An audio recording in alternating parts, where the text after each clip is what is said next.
I'm gonna have to do this in segments to get it up on the internet. But if you're wondering why I'm wearing this god awful woman's jacket, that's because Joey Fenton and Sylvia Castillo, and most likely Michelle Fenton, ripped off nearly everything I had, including like clothes, toothbrush, even cocoa butter, little batteries, you name it. The first incident of theft and robbery happened between 1/1/2012 and 2/12/2012. And then I started exposing the truth of what really happened, which is that I was assaulted by a lunatic who's had a prior case history of assaulting people for no reason. I've even got her criminal records that Harry Keane refused to acknowledge or argue in court. Um, but we'll get to that. Basically, on the what was it, the 28th of January, um, I came back up to my camp, and Sylvia had been putting these threatening, delusional notes on my SUV. I had about 20 cups of coffee that day, so I was a little perturbed and revved up, you might say. It was just a bad time for her to do that, and as I was calling 911, of course, she takes off on her bike to get away.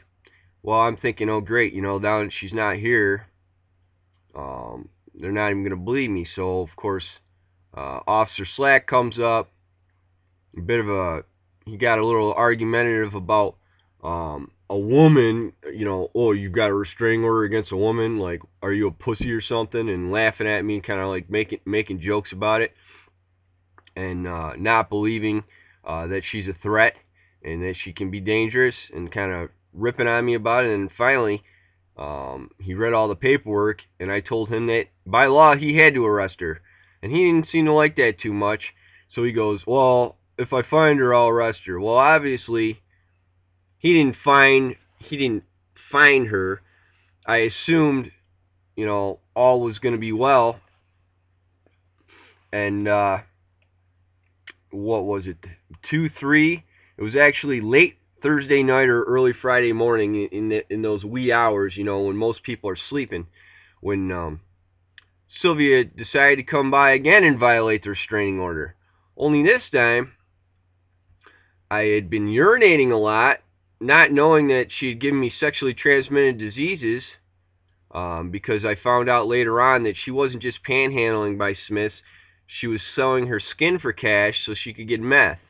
I had suspicion she was back on meth. That was part of the reason why I broke up with her.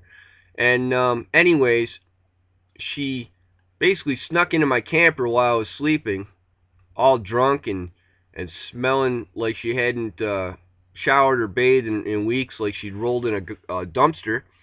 And I awoke to her attacking me, punching me, and this and that. So I managed to, you know, grab her hands, and a wrestling match ensued, and I got her out of the camper, and she came at me again, and I managed to have some. I put some pepper spray by the door just in case, because of what she had written uh, on those notes, which are all on the internet.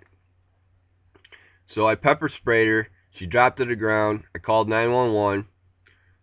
Officer Trumbull, Officer Gray, and about 12 other officers in an ambulance came up, took pictures of the marks on my head from her, the knots, and gave me an ice pack and this and that.